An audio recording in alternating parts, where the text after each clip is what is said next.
Good morning, good afternoon, good evening, whatever time you're watching this. And if you've seen part 1, then welcome back for part 2. And if you're new here, my name is Sarah Sinister, and if you have an interest in true crime or simply the weird and unusual side of life, then you're in the right place. This video is a part 2 to the last video that I made, which was called Obscure Britain. In that video, we looked at the Shell Grotto in Margate. And on the same day, I decided to go and look at another place of interest too. This second place is called the Margate Caves. What's great about it, from a tourist point of view, is that they're literally about a 5-minute walk from one another. I had no idea, I just knew I wanted to go see the Shell Grotto and I wanted to go see the caves. And actually, this worked out really well for me because I didn't have to travel too far. So if you're looking for an unusual day out or an unusual place to have a date, well then Margate might just appeal to you. In this video, I'm going to be showing you an in-depth look at Margate Caves, but also a little bit of Margate as well. Margate is a whole day out if you're looking for something fun to do. So let's get into today's video.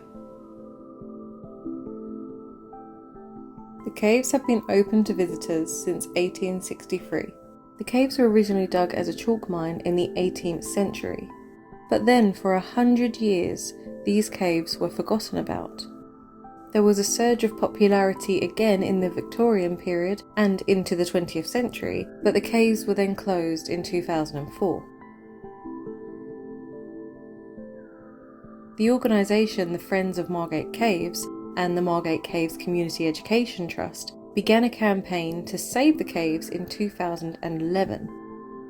The reason for this is that they wanted the caves to be reloved by the public.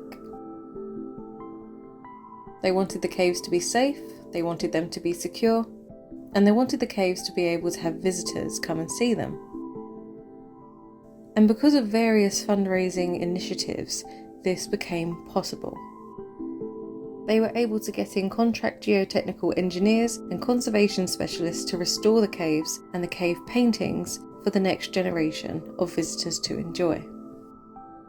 The Margate Caves were officially reopened in September of 2019. They wanted to expand on the caves and they wanted to make them more community friendly.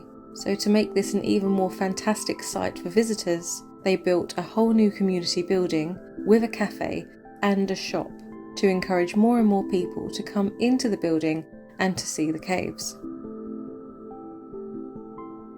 A ticket for an adult to the caves is only £5, and honestly, with a cafe, the caves themselves, the shop as well, this is all a fantastic price to pay for what you get.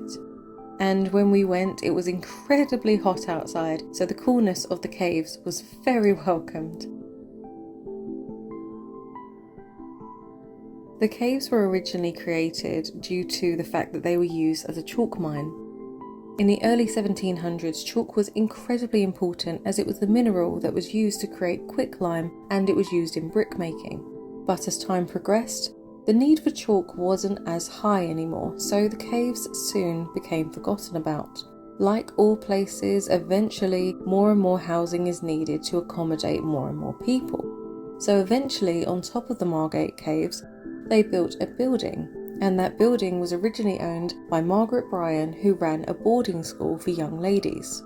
In 1807, Bryan House, of which the boarding school was then known, was put up for auction, and Francis Forster, heir to a substantial estate in Northumberland, purchased it and made it his new family home. He then renamed the building from Bryan House to Northumberland House.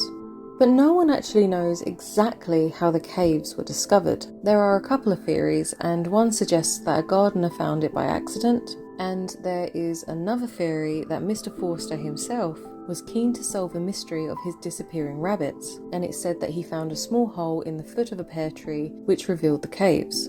This story in 1863 actually ended up in the newspapers, and in the same year, Lewis Carroll, the author of Alice's Adventures in Wonderland, wrote his very famous book. Forster added a new stairway and he utilised the caves as an ice well and wine cellar, and it was very well known that he was incredibly proud of his caves and he would show it off to all of his friends. When we first walked into the caves, we were told that we had to be very, very careful around a certain well, because if we dropped our phones or we dropped anything else into the well, we would never see it again. And when I was on the bottom floor, I found what I thought was the well, but actually this was just the ice well, and the bigger well was soon to appear.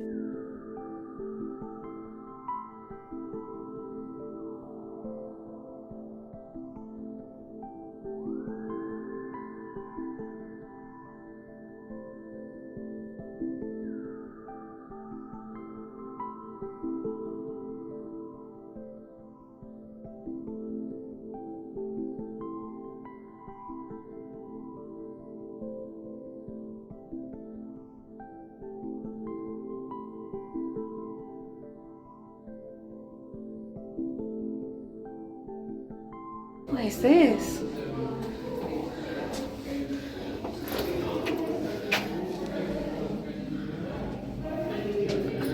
Oh my, I thought the well was downstairs. Oh my gosh. Ooh, that's made me feel very weird. You see everything? Please don't drop your torch. Oh my gosh. I haven't actually tried it. Oh yeah, I can see the bottom. You can? Yeah, wait, let me just... Okay, I'm ready. Oh my gosh. Yeah, you can see it on your phone as well. There you go. Oh well, thank you. You're welcome. Didn't actually know it reaches down there. Well, now you do. Yeah. Thank you so much. Oh, it actually feels a little bit better when you can see the bottom. I still wouldn't want to, play with it, but Still very deep. still very deep, but a little bit better. Thank you. When I saw this well and I saw just how deep it actually was, I really did feel sick. My stomach flipped and it gave me this rush of adrenaline but also anxiety. It was really fantastic to see though. Before the fantastic community building that you can see today, the caves were actually hidden behind a shed. Now, I will show you a picture of this, but it really is just like a shed that you'd find, maybe more like a garage, but something you'd find in your back garden. They really did such a fantastic job with making the Margate Caves a tourist attraction, because it really does look so beautiful now. It almost looks like an art gallery. They really have done such a great job of making this a really lovely place to go and visit.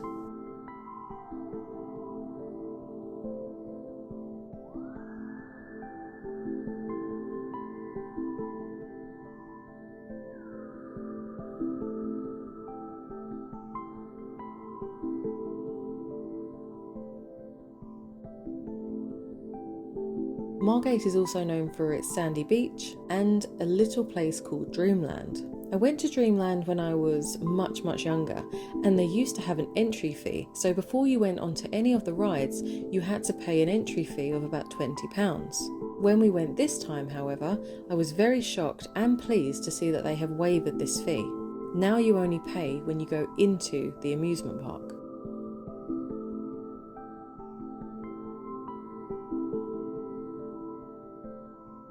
Dreamland is a fantastic amusement park. It has lots of things to do, places to eat, lots of rides to choose from, varying for all ages, and on occasion, especially in the summer, you can also see music artists performing here.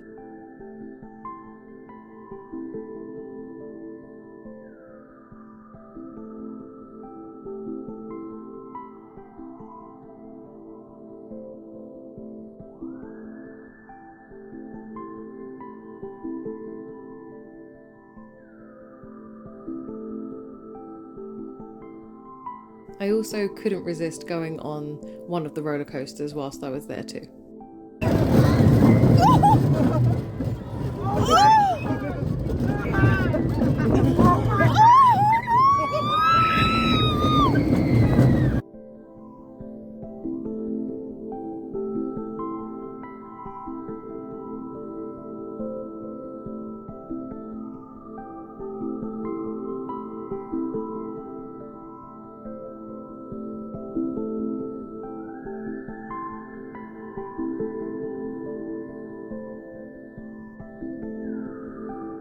was a little bit disappointed with one part of Dreamland though.